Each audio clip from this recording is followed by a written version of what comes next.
Late at night, my childhood friend whom I had a crush on for a long time was taking a shower in the bathroom of my house. A man suddenly rushed in, reeking of alcohol, and pushed me behind the door. I pushed him away and told him that someone was home. I thought he would leave, but he suddenly got angry, bit my lip, and said like crazy, "I don't mind him seeing it." At night, a female ghost was escorted by 2 people into the emergency department of the affiliated hospital for treatment. Soon, the ghost girl's howling sounds were heard from the emergency department. Awaya. It's just a dislocation, does it hurt that much? Calvin looked at me suspiciously. I was in so much pain that I was confused and said, "Nonsense. You don't understand, this is the pain in my heart reflected in my arm." Yes, that's right, the female ghost in the emergency room is me, a standard male creature. I have been working part-time as an NPC female ghost in a haunted house recently. Tonight, I happened to meet my childhood friend Alan and a few friends who came to play. Alan's real intention is not to drink, but to take the opportunity to pick up girls. However, he really overestimated his courage. In order to show his manly side in front of his sweetheart, he insisted on walking in front and leading the way.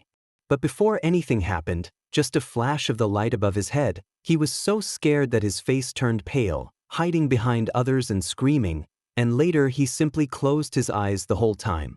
It's really inexperienced.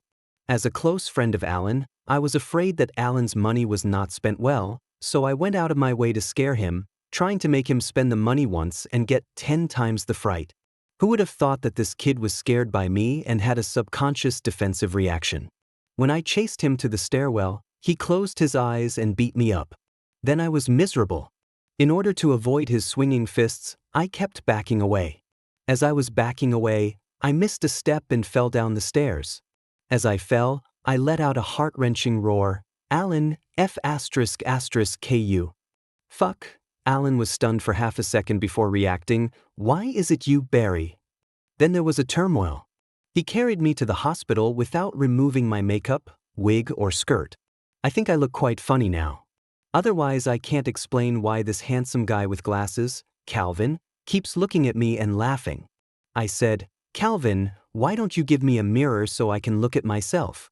Handsome guy Calvin didn't have a mirror, so he turned on the front camera of his mobile phone and pointed it in front of me. When I saw it, I almost fainted. Is this still a female ghost? This is a fucking clown. And why are my face so mottled? Did I really cry in pain just now? This is too embarrassing.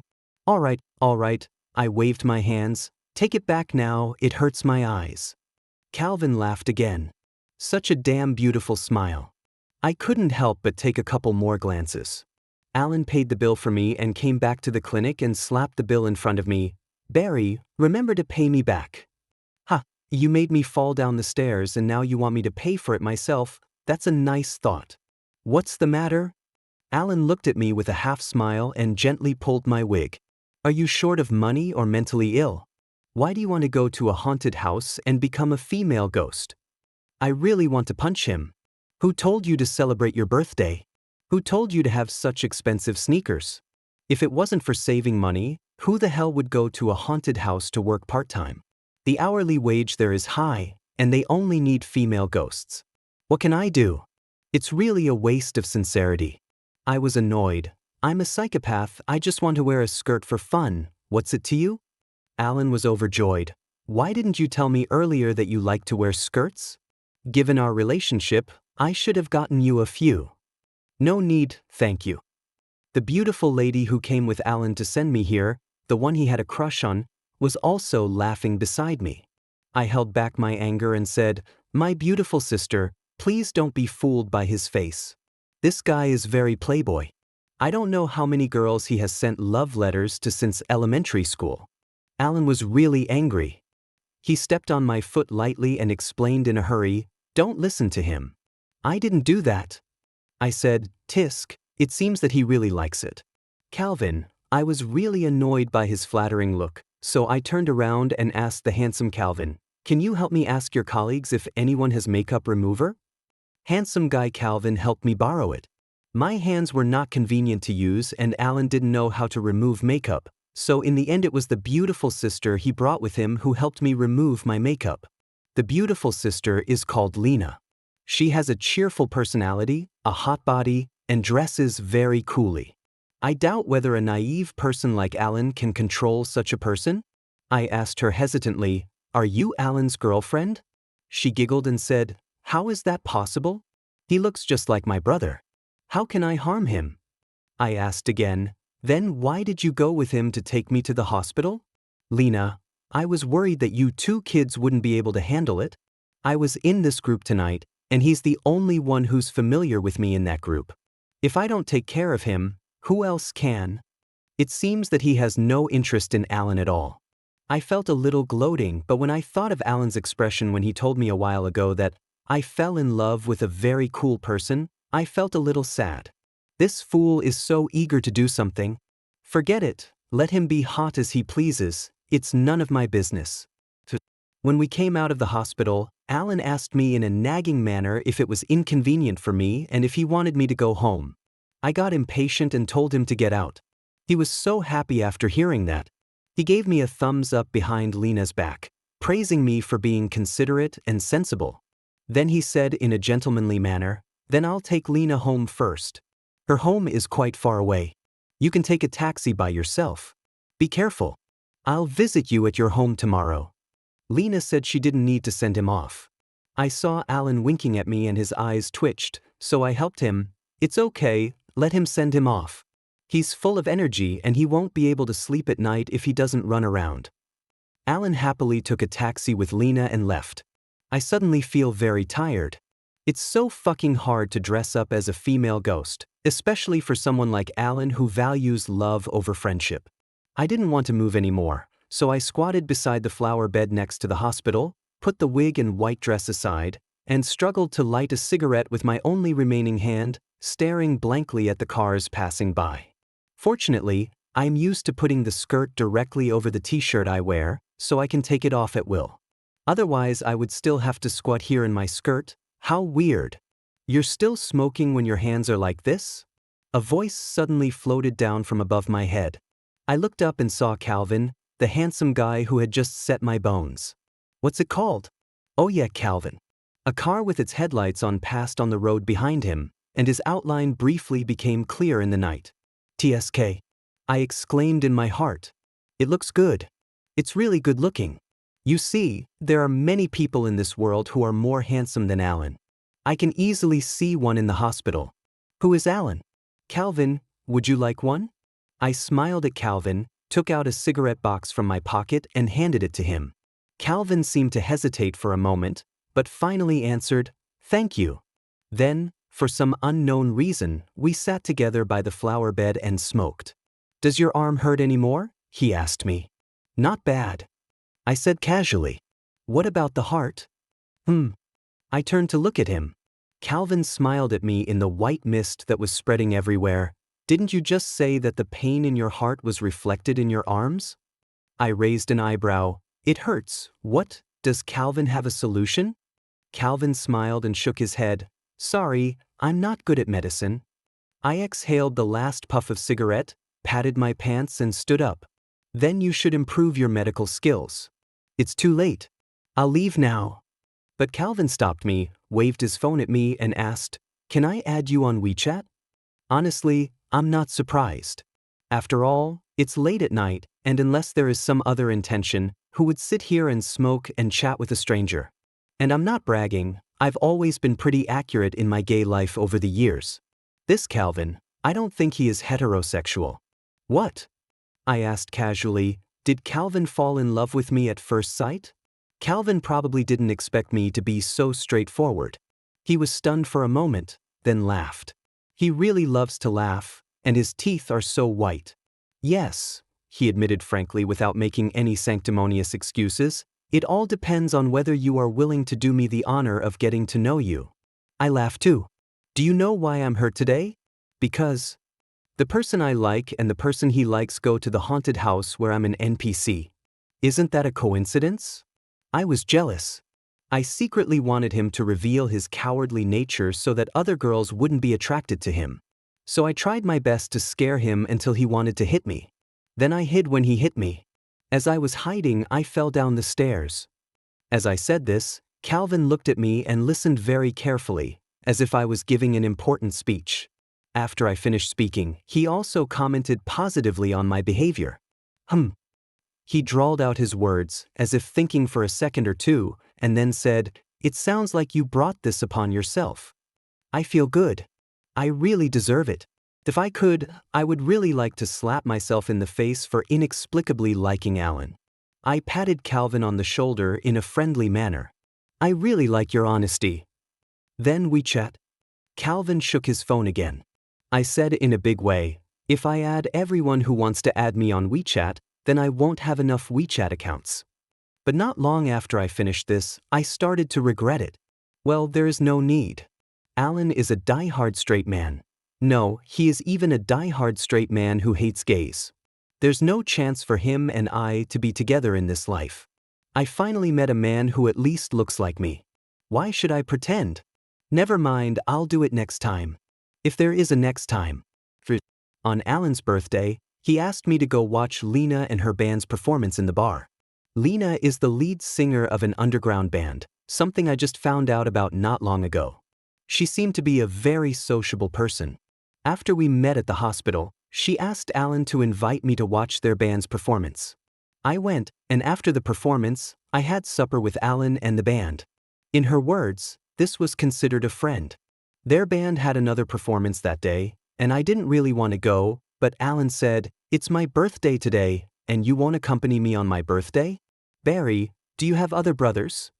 He has known how to harm me since he was a child. With his round eyes rolling around, I would compromise on anything. Before the show started, Alan came to pick me up at the door of the bar and couldn't wait to show me the birthday present Lena gave him. A pair of sneakers. This is the pair of shoes that I bought after saving money for so long and planned to give to him as a birthday gift. I was silent. My house is not far from this bar. I had originally planned to let Alan sleep at my house after the show, and then pretend to let him accidentally discover the pair of shoes in the closet. It seems that is not necessary now. Although they are both a pair of shoes, the one given by someone they like and the one given by me are naturally different. And one doesn't need two identical pairs of shoes. I felt unhappy and couldn't help but criticize him. "Don't be so cocky. Sister Lena is so rich. Buying you these shoes is just like buying a pancake from a roadside stall." Alan paused speechlessly and said, "Did you take the wrong medicine? Why are you picking on me lately?" I told him that he values women over friends, but he still felt innocent. How could I? "I specially thought of spending my birthday with you today. I love you so much." I just ignored it. Lena's band is relatively well known in the city. The atmosphere of the performance that night was very lively, and the sound waves almost blew the roof off. Alan and I hung out with a group of rock youths, and each one of us was having more fun than the other. Of course, he was very high because of Lena, and I was very high because I couldn't give out birthday presents and wanted to vent. When Calvin appeared beside me, I was screaming to my heart's content with the deafening music. Someone patted my shoulder gently, and I turned around to see a pair of smiling eyes hidden behind gold-rimmed glasses. Honestly, I was a bit stunned. It wasn't because of the unexpected encounter, but because in such an occasion, Calvin was still wearing a shirt and tie. His gentle and abstinent temperament was out of tune with his surroundings. But it actually has another style. ? Maybe my daze was a little obvious. Calvin raised an eyebrow and silently asked me what was wrong. I shook my head and asked, "Why are you here?" Calvin didn't seem to hear clearly. He leaned over slightly, pointed at his ear, and asked me to say it again. I leaned in closer and said loudly, "What a coincidence, Calvin." Calvin laughed and rubbed his ears. His earlobes turned red, and I was weird enough to notice this detail. "Barry, let's switch positions." Just when Calvin was about to speak in my ear, Alan suddenly pulled me. I was puzzled. Why? Alan had a sullen look on his face and stepped directly between Calvin and me, separating us. At this moment, the music suddenly stopped for some reason, and the lights in the venue stopped flickering and dimmed. "Are you being polite?" I lowered my voice and said to Alan, "I haven't even finished talking to you yet. What's wrong with you? Alan snorted coldly, as if he was afraid that Calvin couldn't hear him. What's there to say? People's hearts are hidden in their stomachs. Don't pay attention to anyone who talks to you, okay? I looked in Calvin's direction awkwardly, and Calvin smiled and shook his head at me, indicating that it was okay. Watch a show. Alan used his hands to turn my head back to face the stage. Because of the little incident just now, Lena on the stage said something into the microphone, but I didn't hear a word of it. But the people around started to boo and cheer. Lena continued, Yes, I have been pursuing him, and just today, not long ago, Harvey finally agreed to my pursuit and I'm in love. I understand. The band's lead singer and guitarist officially announced their relationship. I quickly looked at Alan's expression, and sure enough, Alan was immediately stunned. On stage, Lena and Harvey exchanged a kiss openly. I was afraid that this kid was in a bad mood, so I quickly pulled his arm and walked out against the crowd. After leaving the bar, the night wind blew in my face. Alan was holding the pair of shoes Lena gave him, his expression dull, and it was obvious that he had not yet recovered from the huge reversal. Out of humanistic concern, I consoled her, Don't be too sad. It's obvious that she at least considers you a friend. Do you need a driver? Calvin somehow followed me and waved his car keys in front of me. Alan was in a bad mood and said directly, No illegal taxis. Calvin just looked at me and smiled, It's free. Alan is not stupid either, he looked at me doubtfully. Do you know each other? It seems that he has no memory of Calvin, the man who transplanted my bones. I said vaguely, I admit it. We are friends. Calvin interrupted me with a firm tone. Alan said in a bad tone, When did we become friends? Why have I never heard him mention this before? Calvin was very calm. It's normal that you don't know about his friends. Alan jumped up and said, Impossible. I know every one of his friends. Yes, Alan knows all my friends and he knows everything about my life, but I don't know how he suddenly knew Lena and how he suddenly fell in love with her. When I was in high school, I received a love letter from a girl. Alan was very unhappy and didn't allow me to abandon him and date another girl. He said, Is it more fun to be in a relationship than to play games with me? Barry, if we are brothers, we should be single together for the rest of our lives. I kept this sentence in mind until not long ago, when he told me that he fell in love with a cool girl. I forced a smile and asked him in a joking tone, Didn't you say that as brothers we should be single together for the rest of our lives? He was quite embarrassed at that time and said, I was young and frivolous and didn't understand anything. Please don't make fun of me about this anymore. He didn't know that I really believed what he said casually. Let's go, let's go. I suddenly felt a little annoyed and took the car keys from Calvin without any courtesy. I'll buy you a drink, okay? Stop arguing. Not surprisingly, Alan, who had just broken up with his love, got drunk. I really hate my good alcohol tolerance. If I could get drunk earlier, I wouldn't have to listen to the person I have secretly loved for many years, crying and confessing his love for another person under the influence of alcohol. Believe me, this is not a good experience. How long have Alan and Lena known each other? How long have Alan and I known each other? How could his sadness and grief compare to mine? Sadness can't be compared. Suddenly, I heard Calvin tell me this. I was very curious. How do you know what I am thinking? Calvin's handsome face looked like an immortal next to the barbecue stall where smoke and dust were flying everywhere. He said seriously, I can read minds. I don't believe it. I must have accidentally said what was in my heart just now. I said, You good-looking people are all liars. Calvin adjusted his glasses on the bridge of his nose, smiled and asked me, So you are a liar too? I am not. He suddenly moved closer. Didn't you say that good-looking people are all liars? I looked at him, my brain struggling to process the confusion. Help, he is praising me. I blinked and grinned. Calvin, you are so good at talking. It must be a blessing to be your friend. Upon hearing this, Calvin immediately pushed his WeChat QR code in front of me. Since we're friends, let's add each other on WeChat. The next day, I looked at the message sent by someone named Daisy on WeChat and fell into deep thought. Daisy, are you awake? Daisy, I ordered a takeaway breakfast for you. I'll call you when it arrives. I asked tentatively. Calvin? Daisy, yeah. I was totally confused. Why is your WeChat name Daisy? Daisy, question mark. Wrong. That's very wrong. I suddenly remembered that this was the note I wrote for him in a daze after he praised me yesterday. I quickly retracted the above message, but this was obviously unnecessary. Daisy, what Daisy? Me? No, I just woke up and my eyes were blurry.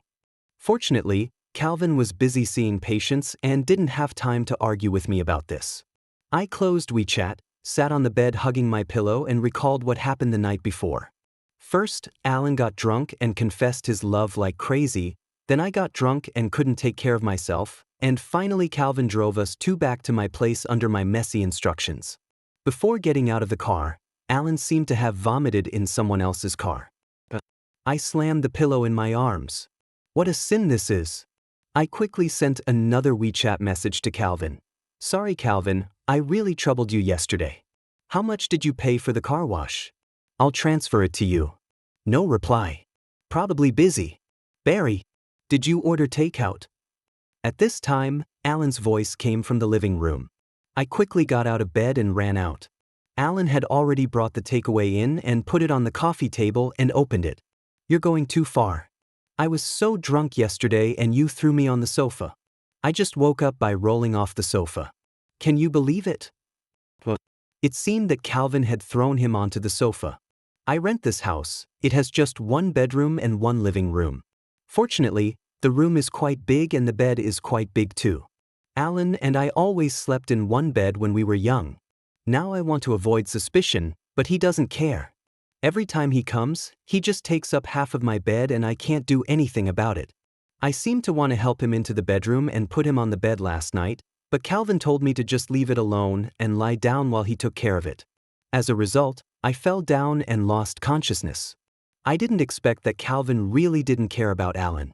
You're so drunk and you still have the nerve to sleep in my bed? I'm glad I gave you a place to sleep. After brushing my teeth, I sat down on the other side of the coffee table. The coffee table was not big, so we both sat on the floor, head to head, drinking the porridge that Calvin ordered. Alan asked, "This porridge tastes good. Where is it from?" I said, "I don't know, someone else ordered it." Alan was stunned for a moment, then reacted, "The man from last night?" I lowered my head and scooped the porridge. Alan immediately took the porridge in front of me away.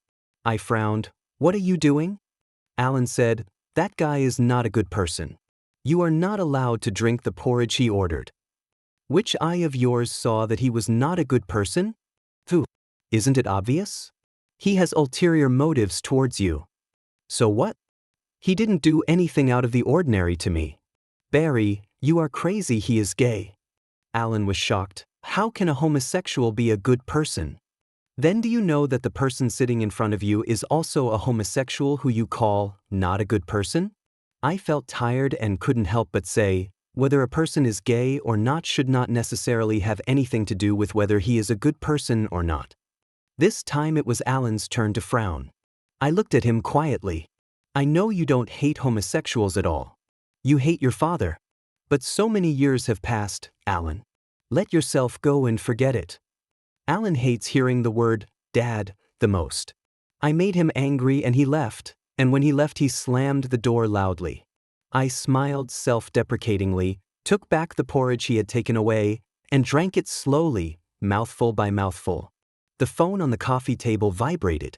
Daisy, no, if you really want to thank me, you can treat me to a meal. I thought about it and replied, okay, you decide the time. By the way, thank you for the porridge. To sum up Alan's hatred of gays, it's all his dad's fault. Alan and I grew up in an old neighborhood. At that time, he also had a very special father. He is very cool and likes to keep long hair like a Japanese Ronin. He likes to carry a guitar behind his back, just like an artist. To be honest, in the beginning I tried so hard to get close to Alan because I was curious about his father and wanted to touch his father's guitar. As for Alan, he was very fond of me because I always came to support him when he was praising his father, and he promised that he would find an opportunity for me to touch his father's guitar. However, this promise has long been unfulfilled. At first I thought Alan was stingy, but when I went to his house more often, I found out that his father was not at home all year round. The neighbors were whispering that his father might have someone else outside. It was probably when we were in junior high school that Alan's father passed away, carrying his guitar. Before he left, a photo of him kissing a man in an alley spread almost around the neighborhood. The photo was taken secretly by a neighbor who was returning home drunk one night and took the wrong road. The shot is not particularly clear, but the iconic guitar behind him makes him recognizable at a glance. Almost overnight, everyone around him knew that Alan's father was not only unfaithful, but also a pervert who liked men. Adults know how to whitewash things, or at least they won't say anything too harsh on the surface, but children don't understand that. Alan's classmates at school heard from their parents that his father was a pervert, so they distanced themselves from him and used this incident to humiliate him. How could Alan tolerate people talking about his father like that? So for a long time, fighting was commonplace for him. No one was on Alan's side, except me. I became friends with him, accepted ridicule and strange looks with him, fought with him everywhere, and often got injured. Before that, Alan's mother never let Alan suffer any loss. If someone bullied Alan, she would seek justice no matter what. However, ever since Alan's father was discovered to be gay, she became indifferent. That kind of indifference was a kind of indifference without any emotional fluctuations, as if what kind of person Alan's father was had nothing to do with her, and what Alan was like had nothing to do with her. She no longer loved Alan and even wanted to take her only son with her to die. That winter after Alan's father passed away, she closed all the doors and windows in the house, turned on the gas valve, and lay down on the bed with Alan, who was taking a nap. If I hadn't wanted Alan to go book shopping with me that day, maybe they would have really died. After being rescued, Alan was almost dazed, while his mother lost control of her emotions for the first time in the hospital and burst into tears. She cried and said sorry to Alan, saying that she shouldn't be so selfish, but there were many things that could not be undone. Alan's mother no longer treats Alan as an enemy, but there is a man's deception and an attempted death between them, and it seems that nothing is the same no matter what. As much as Alan once admired his father, he hated him later. He hated his father for being a homosexual who cheated on his marriage, a cowardly, selfish, and morally corrupt. He also hated other homosexuals in the world. He felt that they must all be of the same character. It is unreasonable to hate everyone in the house like this, but he stubbornly hates them. Alan's hatred made me afraid that I would reveal my impure feelings for him.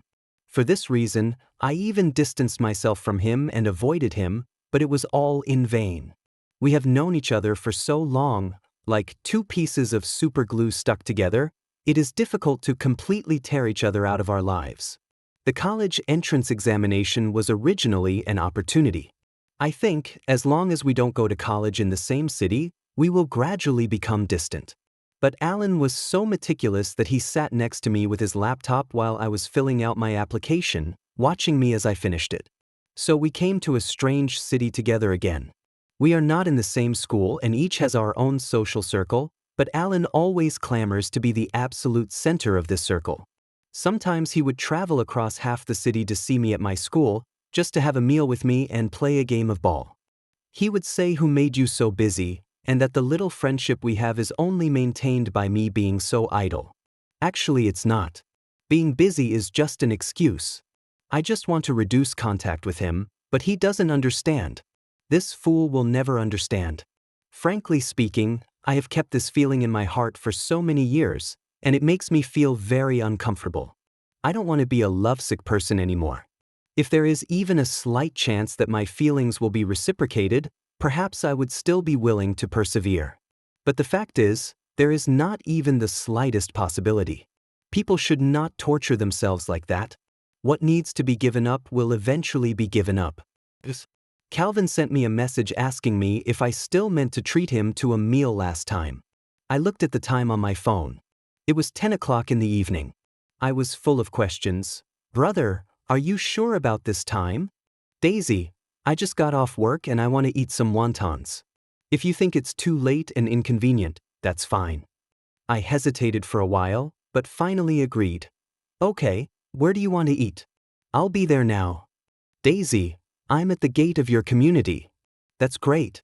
I quickly changed my clothes, jogged out of the neighborhood, and got into Calvin's car. Calvin, I have reasonable suspicion that you planned this. Calvin looked at me innocently and said, I said I was just driving here after get off work and suddenly thought of you. Do you believe me? I smiled and said, guess whether I believe it or not. 10 minutes later. It seems I was really being too sentimental. Calvin took me to a small wonton shop not far from my home. We sat down at a small square table and each ordered a bowl of fresh meat wontons. I noticed that he was strangely silent, so I asked tentatively, Are you in a bad mood?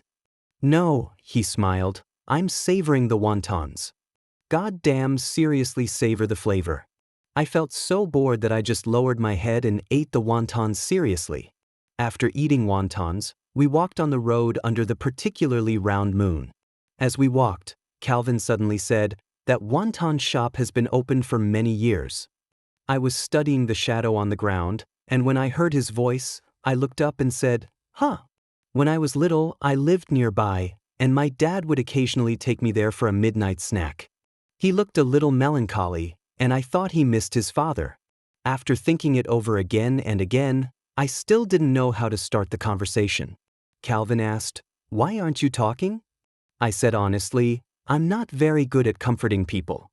Calvin stopped and looked at me and said, You can give it a try. What if I am comforted by you? I thought for a long time. Accepting separation is a compulsory course in life. Calvin, you have to be strong. Calvin burst out laughing. He said, Barry, my dad is doing well. I was confused. Huh. He just doesn't have the time to take me out to eat wontons. He changed his expression and patted my head gently.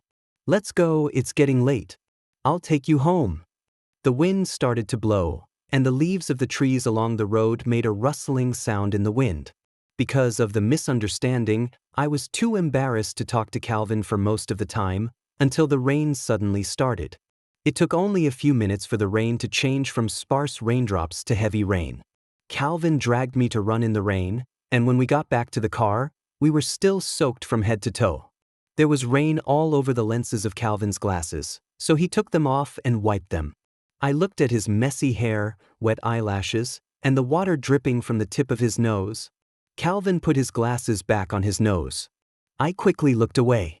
Are you cold? He asked me. I shook my head without looking away. The rain showed no sign of letting up, so Calvin drove the car into the community and dropped me off downstairs. Go up quickly and take a hot bath. Don't catch a cold. He advised caringly. But I didn't move. I held the seat belt tightly with both hands, and then slowly let go. Is this okay? Is this okay? He won't refuse, right? I asked myself this question many times, and finally I said, It's dangerous to drive in such heavy rain. Do you want to come to my house and change into dry clothes? I turned to look at him, and he looked at me. Okay. Then he smiled. I thought I was calm and composed enough, but his smile bewitched me and made my heart beat faster. We went upstairs together. The footsteps overlapped in the dark corridor. My breathing was a little disordered, but his breathing was steady, which made my messy mood clear. So abominable. After entering the door, he finally showed his true colors and pushed me into the corner. I knew that Calvin was not a sanctimonious person. The first time he asked me for my WeChat, he openly admitted his intentions towards me, and the same was true this time. We were kissing before we even had time to turn on the lights in the living room. This was my first kiss. I think he sensed my awkwardness, so after the fierce kiss, he slowed down the pace. Calvin, I said, pushing him away a little and looking at him, you should understand what I mean, right? Calvin pressed his lips against mine, and a deep voice rolled in his throat. Okay, no need to talk about feelings. I finally allowed myself to close my eyes and gave him a deep kiss. I think this is what he meant to me. We are all adults, what is there to not have fun with? The wet clothes were scattered all over the floor, and Calvin took off his glasses and threw them casually on the bed. I didn't expect that he looked gentle and polite in normal times, but was a completely different person in bed. Calvin. I murmured almost unconsciously.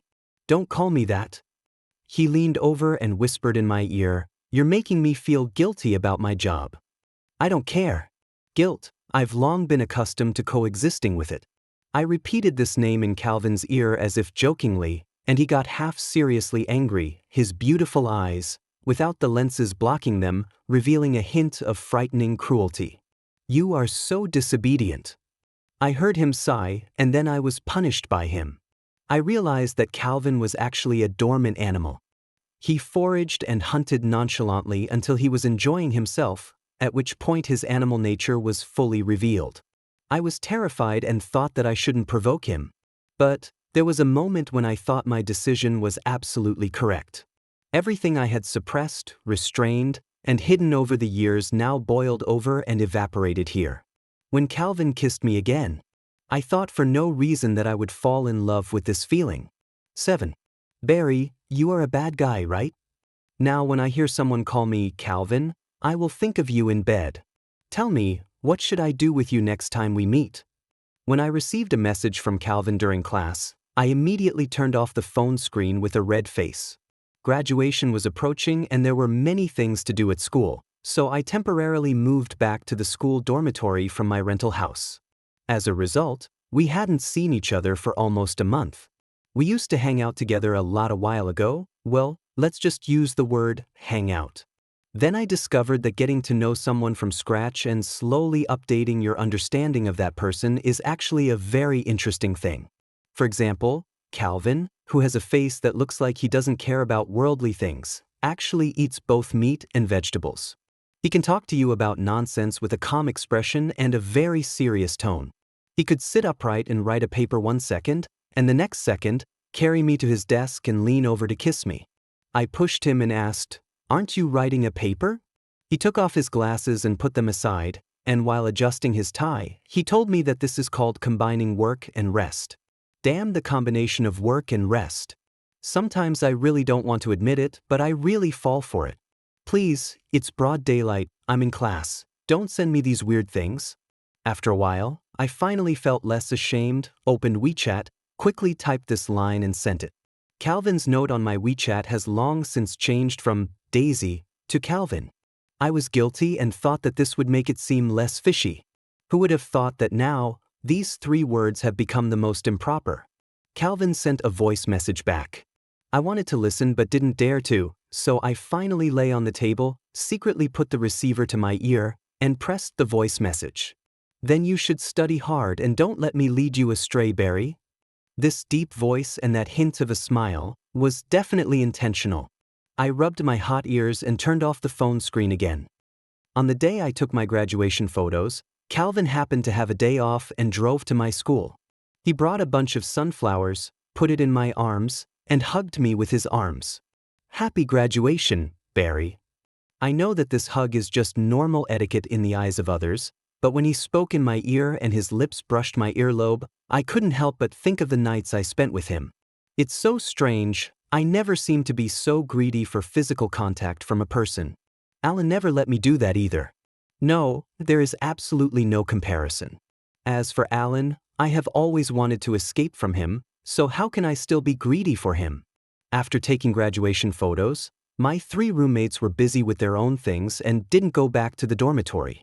In the middle of the day, Calvin and I wandered around the school but didn't know what to do. I had to ask him, "Hey, can you sit in the dormitory for a while?" Calvin shrugged nonchalantly, "It's all right." The dormitory manager downstairs was registering visitors and asked me who this person was. I said it was my brother, and Calvin was laughing quietly behind me. After entering the dormitory, he pushed me against the door and kissed me. I avoided his lips and asked him with a smile, "Do you like me to call you Calvin or do you like me to call you brother?"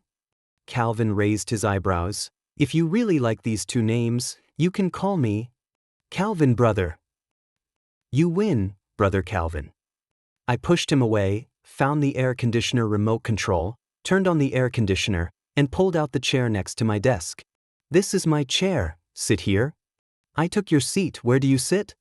I thought he was asking a serious question, so I said casually, "I'll sit in my roommate's." Before I could finish my words, Calvin grabbed my waist and pulled me back hard. I took 2 steps back and sat directly on his lap. I mean, I can give you a seat. This time I really blushed. I said, "How do you manage to be such a hooligan without showing any emotion?" He smiled, held the back of my neck, and kissed me. After all, we were still in the dormitory, so the kiss didn't last too long. But he seemed to think it was not enough, and he had to pull my collar open a little, leaving a kiss mark on the part of my collarbone that was almost exposed. Bang, bang, bang. At this time, someone knocked on the dormitory door. I was so scared that I quickly stood up and asked while fixing my hair, "Who is it?" "Barry. What are you doing in there with the door locked in broad daylight?" I was so shocked that my heart beat faster. I opened the door and saw Alan standing at the door. He saw me and said hesitantly, "What's wrong with you? Your face is so red.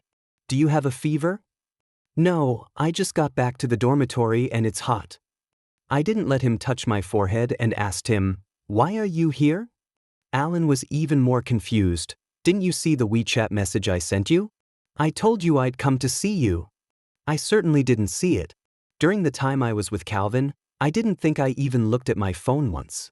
No time to look at my phone. Why are you here?"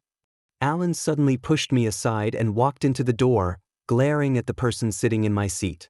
Calvin adjusted his glasses, stood up and said calmly, "I was just passing by and left." I was stunned for a moment. "Are you leaving?"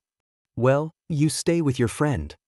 As he passed by me, Calvin whispered to me under Alan's angry gaze, "Come find me when you have time, okay?" I said, "Okay."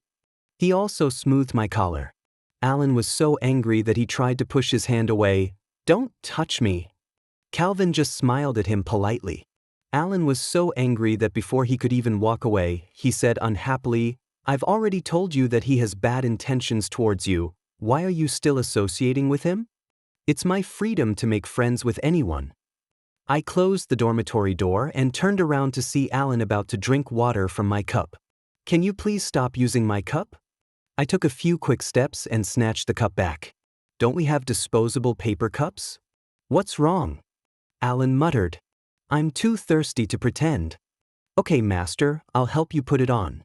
I took a disposable paper cup, walked to the water dispenser, bent down to get some water, and when I stood up I saw Alan looking at me with strange eyes. He asked me, "Are you in love?"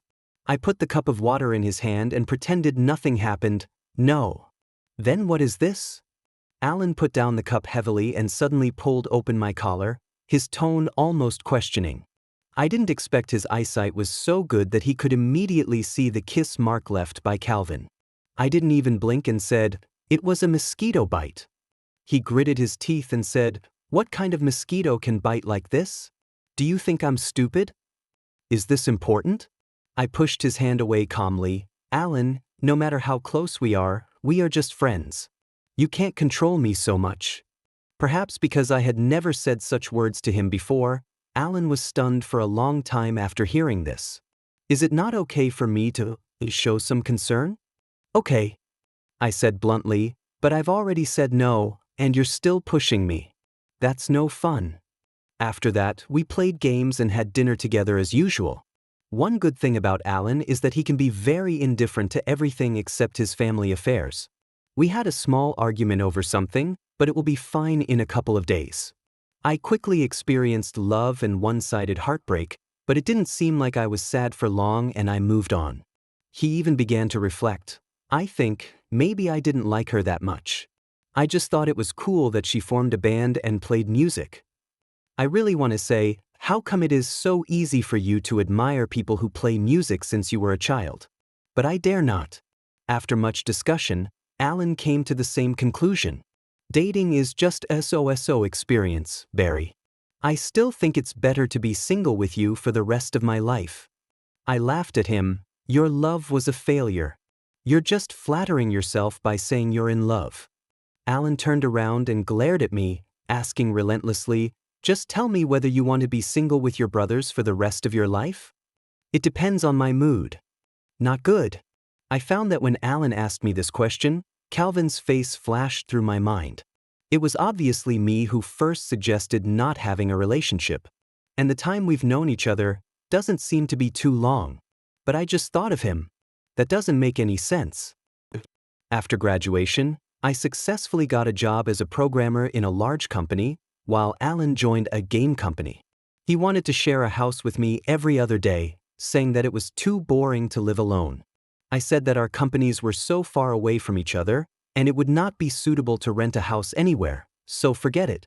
Of course, it is true that it is inconvenient to go to work, and it is also true that I don't want to turn my interactions with Calvin into a guerrilla war under Alan's nose. I don't know why it turned out like this. Being between two men all day long is like having an affair.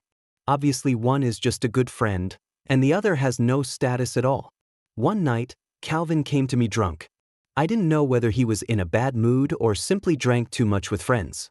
In any case, he didn't tell me in advance, but almost as soon as he entered the door, he pushed me into a corner, pinched my chin, and kissed me. I pushed him several times, and in between kisses I said, "There's someone at home." He half lifted his eyelids and looked at me, and said in a low voice, "Alan? Where are the people?" "I'm taking a shower." Calvin gently rubbed my face with his thumb. "Barry, do you know what time it is?" 12 o'clock. At 12 o'clock, you said there was a man taking a bath in your house. He lifted my face up, and I clearly saw his eyes darken. I panicked for a moment and subconsciously explained, "He came to me to play games all night long." Calvin bit my lip hard. "It's okay, I don't mind him seeing it." Then, the kiss became deeper and deeper. This man is really crazy sometimes. What else could it be? Alan came out of the shower, roared, rushed over to me, pushed Calvin away from me, and punched him hard. I didn't expect Calvin to actually fight him, so I punched him back immediately. Soon both of them had bruises on their faces. I struggled to separate the two of them, stood between them, and said, "It's late at night, can't you just talk it out?" Alan's eyes were bloodshot. That was not crying, but extreme anger.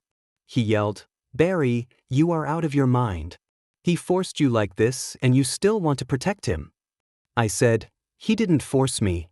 Alan was stunned. "What?" I took a deep breath, looked him in the eyes, and repeated word for word. I said, "He didn't force me." Alan's expression was blank for a moment. Then he suddenly lost his mind, grabbed my collar, and glared at me fiercely. "What did you mean by that just now?" "It's just what you thought." "Olam, ilikemen." Alan's forehead was bulging with veins, and he raised his fist at me. "Barry, do you have the guts to say that again?" I am very calm. Unexpectedly calm. "I'll say it again, I like men." Alan's eyes were very red. I don't think he realized it, but he was almost crying. He gritted his teeth and said, "Barry, you know I hate homosexuals the most in my life." "I know. So, I'm sorry." I closed my eyes and felt the wind created by his fist.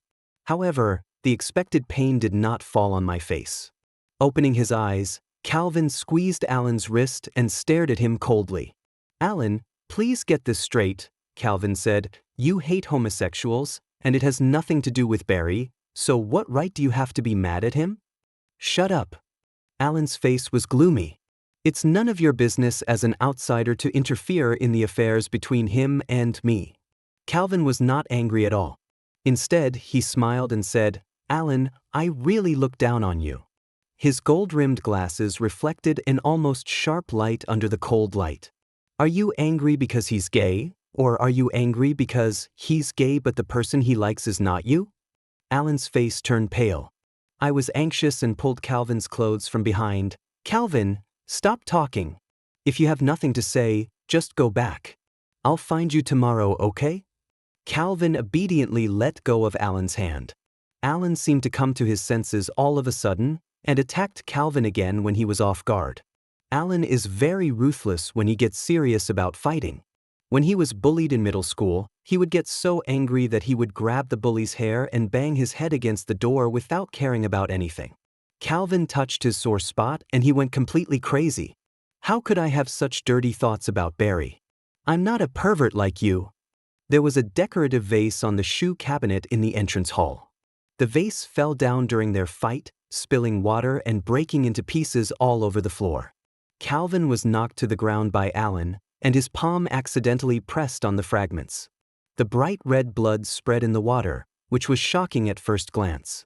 I'm going fucking crazy too. There was no way to stop them, so I simply smashed another decoration left by the landlord. There was a loud bang in the small house.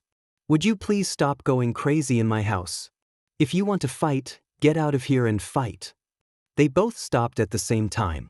I immediately walked over and pulled Alan away, kneeled in front of Calvin, and took his hand to check the wound. Does it hurt? Alan sneered. Barry, you really love him. I turned and looked at him. His knee was also cut and his calf was covered in blood. It seems that he also has a share of the blood on the ground. I sighed. You're injured too. I'll help you deal with it later. After that day, Alan started avoiding me. I'm not surprised at all. How could he, who hated homosexuals so much, accept all of a sudden the fact that his best friend was also gay? I don't think I can persuade him on this matter. If I could, I would have persuaded him long ago after so many years. I can only go along with his wishes, keep my distance from him for the time being, and let him calm down on his own. I don't want to bother with Calvin for now. I'm still a little mad at him. If he hadn't gone crazy that night and insisted on picking a fight with Alan, things wouldn't have turned out like that, and I wouldn't have had to get scolded by the landlord for nothing. However, I only ignored him for about a week. A week later, at the end of the get-off work day, I walked out of the company building with a few colleagues and saw Calvin smoking under a street sign not far away. The sunset was damned kind to him. Even his hair was glowing as he stood there. When he saw me, he immediately put out his cigarette and threw it into the trash can, then walked towards me. The handsome guy is walking against the light. It's a scene straight out of an idol drama. I didn't want to admit that my heart was pounding, so I pretended not to see it and walked in another direction. Calvin grabbed my hand from behind and called me Barry. I was pulled into his car. He sincerely apologized to me, saying that he was sorry, that he had drunk some wine that day, his mind was a little unclear, and he was too impulsive. I snorted coldly and said, Are you childish, Calvin? How old are you? Why do you have to compete with Alan? He pushed up his glasses and said calmly, I just don't like him always pestering you. No. Didn't you realize that you told me you were busy many times, all because of him? I thought about it and it seems to be true. Alan likes to have dinner with me, play games with me, watch movies with me, watch band performances with me, and even asks me for advice when he goes to the mall to buy clothes. I said, then we are good friends. He has been like this since he was a child. Calvin, there is no such good friend who wants to hang on to you 24 hours a day. No, he has other friends too. He will find other friends too. Barry, Calvin's tone suddenly became stronger, you just have to speak for him and be linked to him, right? He rarely showed this kind of annoyed emotion, and most of the time, he was at ease. I have to admit, I really enjoyed his irritation. Calvin, have you forgotten? I looked at him. When we first met, I told you that I had someone I liked, and you already guessed who that person was, didn't you? Calvin pursed his lips, leaving me with a sharp profile. I don't remember. He finally said this. I couldn't help laughing out loud. I rolled up his tie with my wrist, pulled him closer to me, and took off his glasses. Okay, I've decided to forgive you. Kiss it. Even though I had the upper hand in that conversation, that night Calvin took all the control back from me.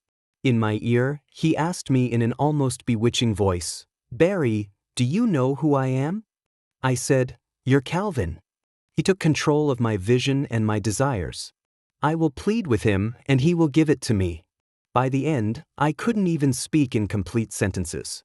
In the scorching darkness, broken syllables rolled everywhere. I heard that you injured your hand a few days ago? Yes. Surgeon Calvin, how important is your hand? Why don't you pay any attention to it? It was the weekend, so I had a long sleep and it was already afternoon when I woke up. I heard two people talking outside the room. I didn't open the door rashly. Instead, I stood behind the door and listened secretly. Fighting with someone? Reason? Nothing, just a little quarrel. That's not like you. This is me. Calvin, you need to know what is important to you. A glass scratch can be big or small. Have you ever thought that if it damages a nerve, your hand will not be able to hold the scalpel steadily? Got it, Dad? This was actually a conversation between a father and his son. Each tone was colder than the other. It was so weird. Not long after, Calvin's father left. I quietly opened the door and went out, sitting next to Calvin, and asked, "Is that the dad who took you to eat wontons without any time?" Maybe the adjective I used to describe his father was too strange. Calvin laughed and said, "Yes, isn't it terrible?" "No, I'm just more, concerned about your future." I mean, only concerned about his scalpel, but I'm putting it mildly.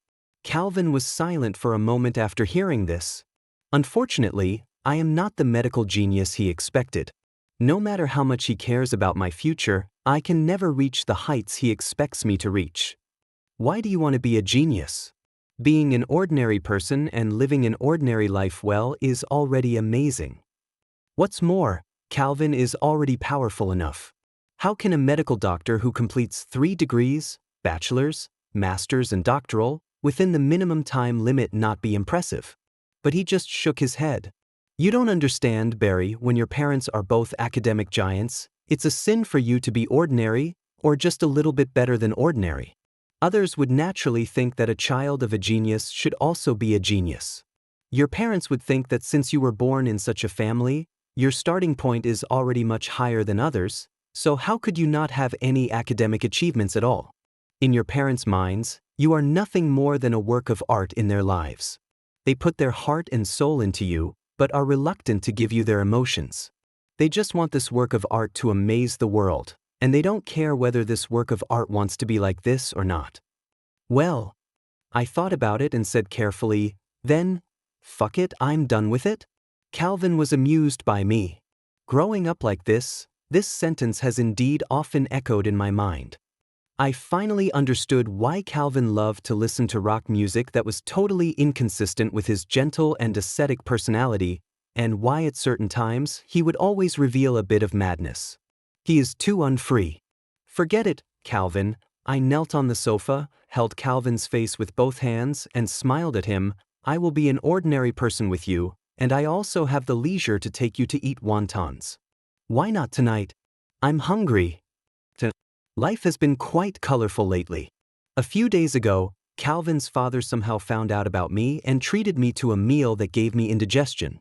Today, Calvin's ex-girlfriend came to his house again and confessed to him with tears in her eyes, "Calvin, in fact, I have never forgotten you after all these years." This is in the garden downstairs in the inpatient department, and the spring breeze easily fills everyone's heart. I swear I didn't mean to eavesdrop. I had an appointment with Calvin to wait for him to get off work.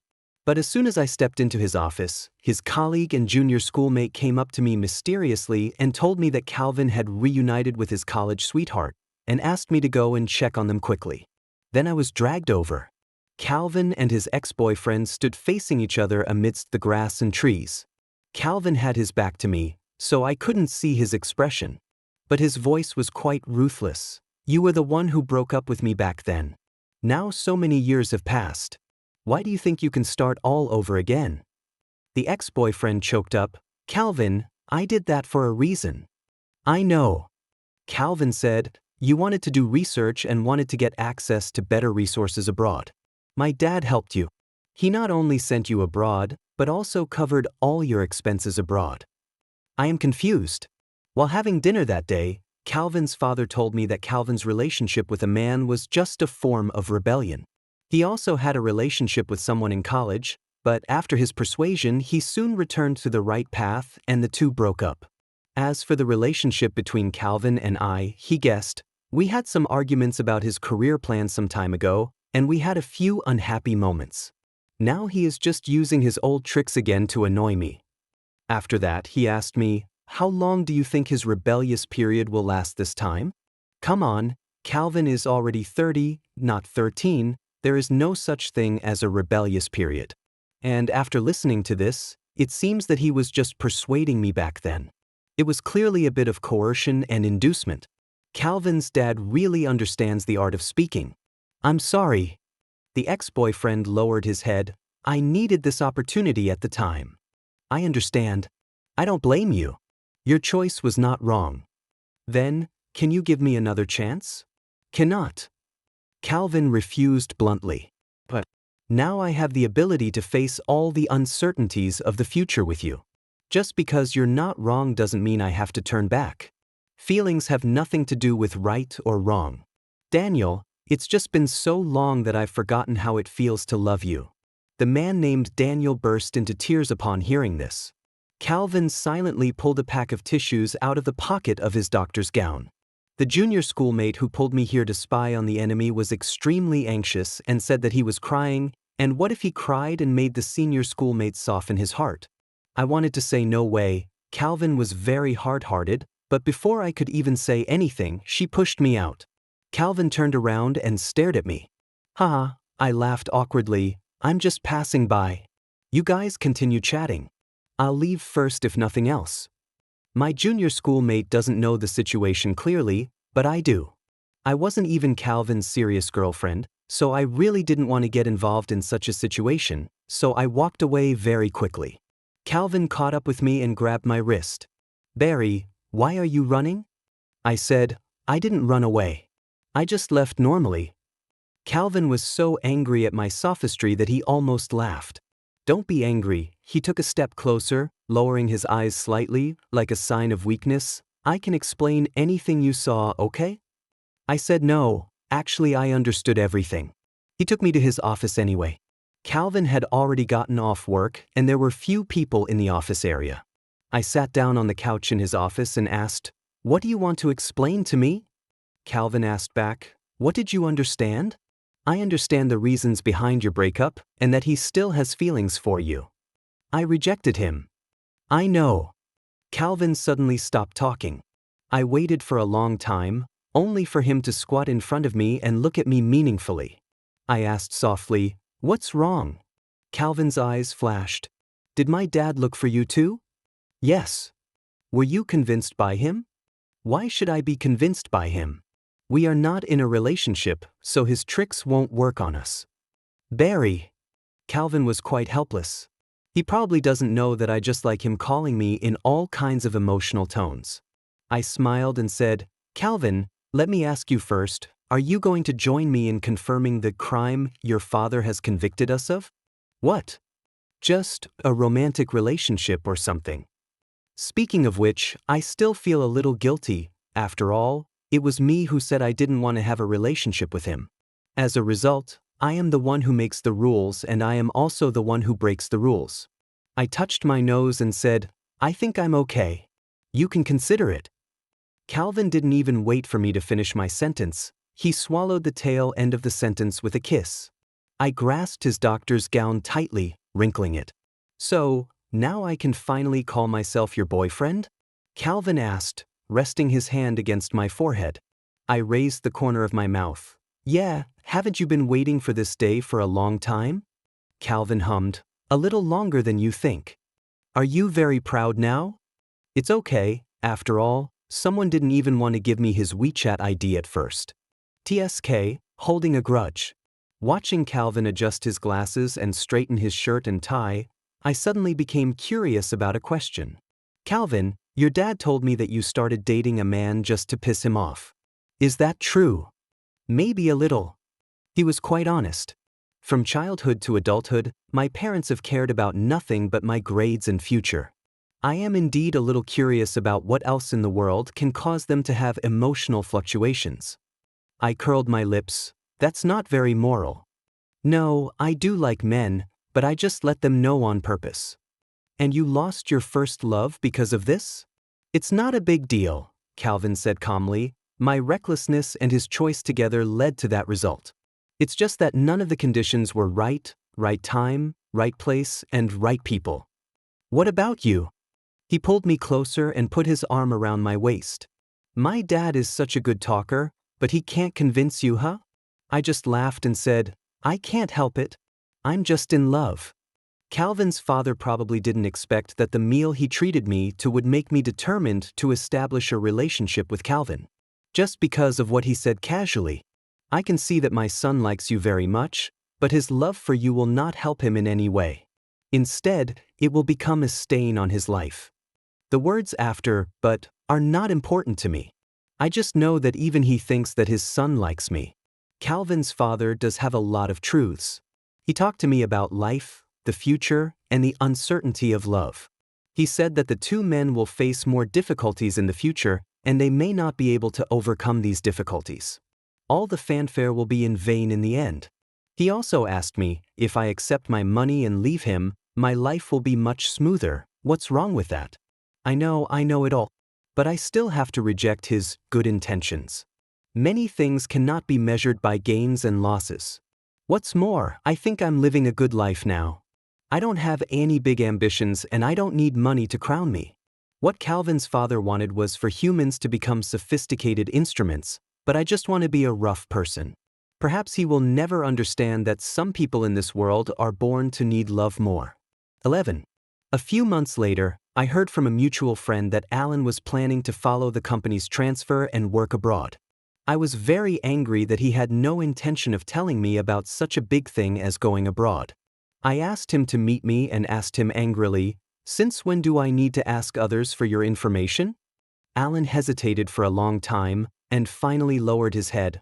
"I'm sorry, Barry, I don't know how to face you yet." I sighed. "Are you still believing what Calvin said to you when he was angry?" Alan didn't say anything, as if he agreed. I said, "He doesn't know you, so he thinks you like me, but Alan, I know you are not gay, and you don't have to be afraid of repeating your father's mistakes." Alan's expression changed. I know I hit the nail on the head. What he couldn't face was not only that his best friend was gay. The hurt you suffer in your childhood can really stay with you for a lifetime. He was too deeply caught in the vortex of his father's affair, and once Calvin got involved, he was completely messed up and dragged in. But it was all because of his fear. Alan opened his mouth, but hesitated to speak. I didn't ask any more questions, I just asked, "Alan, are you willing to follow my advice?" Alan nodded. I said, "If you really can't untie this knot yourself, why don't you go talk to Calvin, the psychologist?" Alan looked a little confused. "Psychological Calvin?" I looked at him seriously and said, "Yes, Alan, you need to psych Calvin." Not long after that, Alan left. I went to the airport to see him off, and he opened his arms to me and asked hesitantly, "Barry, can I hug you?" What a fool. Didn't he hug me enough before? I walked up to him and gave him a hug. He cried and whispered in my ear, "Barry, I'm sorry for what happened before. No matter who you like, you are my best friend." I patted his back gently. "Well, you're my best friend too. I will listen to you and talk to Calvin, the psychologist. Don't worry about me. Okay, take care of yourself abroad." Alan dragged a large suitcase into the security checkpoint. I endured for so long, but when I looked at his back, I still couldn't help but burst into tears. You just can't bear to part with him. Calvin stood behind me, his tone quite sarcastic. I choked up and said, "You don't understand. We have never been apart for all these years. He is really my best friend." Calvin handed me a napkin, looking helpless. "I'll let you cry for another 5 minutes. If you cry any longer, I'll really get jealous." I took the tissue and wiped my face vigorously. Let's go. You are so hypocritical. You know that too." Calvin took my hand and put it in his coat pocket. Walking out of the airport, I felt the warm and dry autumn sunshine on my body, and suddenly I felt emotional. I once had a crush on Alan. Thinking back on it now, it seems like a long illusion. The person I have a crush on doesn't know, and I will never let him know. What's on your mind? I turned to look at Calvin and smiled. I asked him, "Do you remember what you said to me when we first met?" "Which one?" "You said you are not a good doctor and can't cure my heartache." "Oh, what about now?" I clasped his hand in his coat pocket. After my verification, Calvin is indeed a man of great kindness and medical skills, and he can bring people back to health. Calvin said, "It's the right time, the right place, and the right people." I think this is probably the truth about love. End of text. Special Alan chapter. Alan has had 2 seemingly true love experiences. The first time was with Lena. At that time, Lena said to him, "Thank you for liking me, but your liking for me is not love, Alan. You don't understand what love is yet. Alan doesn't believe in evil. How could it not be love? The sight of Lena singing on the stage made his blood boil. He liked her music, her unbridled wildness. He wanted to scream along with her. He could feel his heart beating very fast. But later, when Lena announced that she was in love on his birthday, he realized that his sadness seemed to be limited. He drank a lot of wine that night.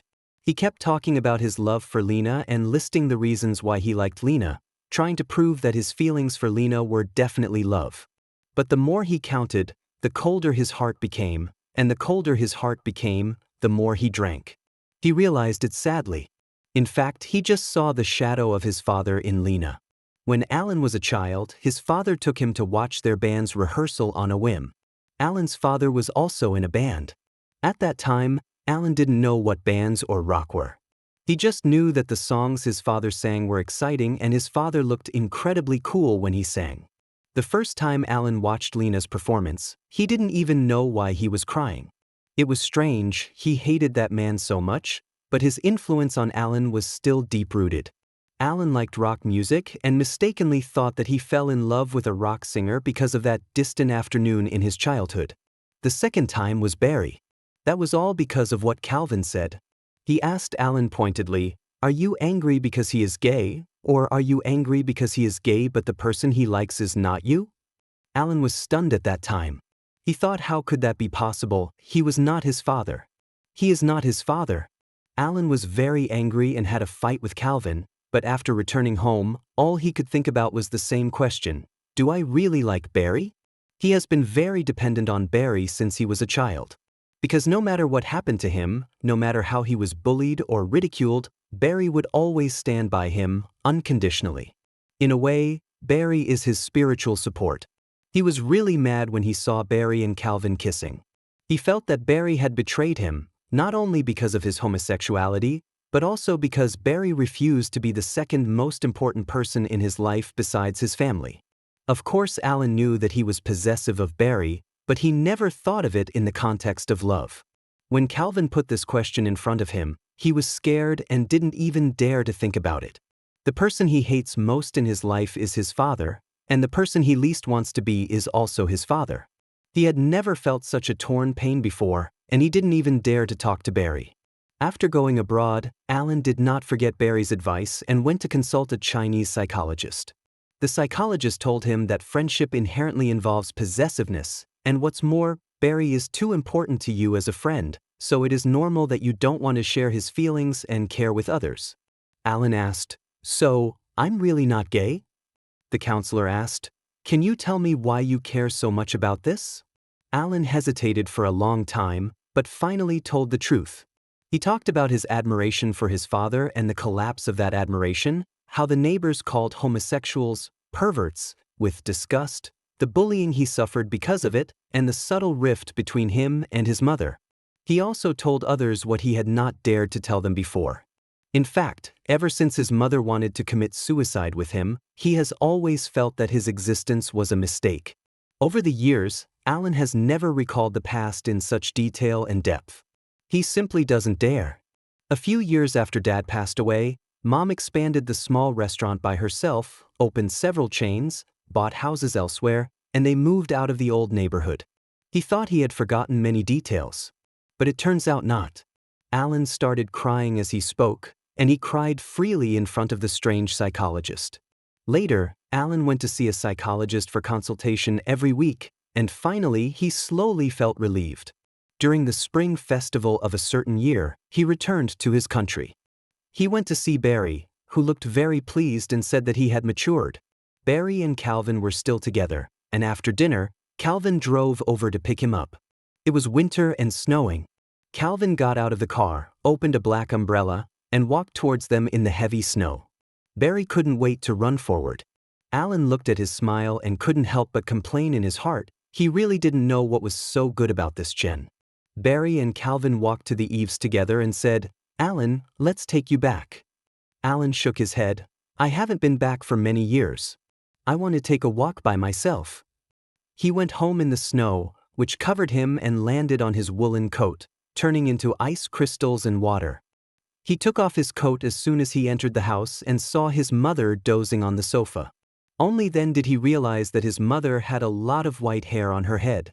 As Alan watched, he suddenly felt sad, thinking that his father had tortured them for long enough. Alan's mother woke up, saw him, sat up a little straighter, and said, "You're back."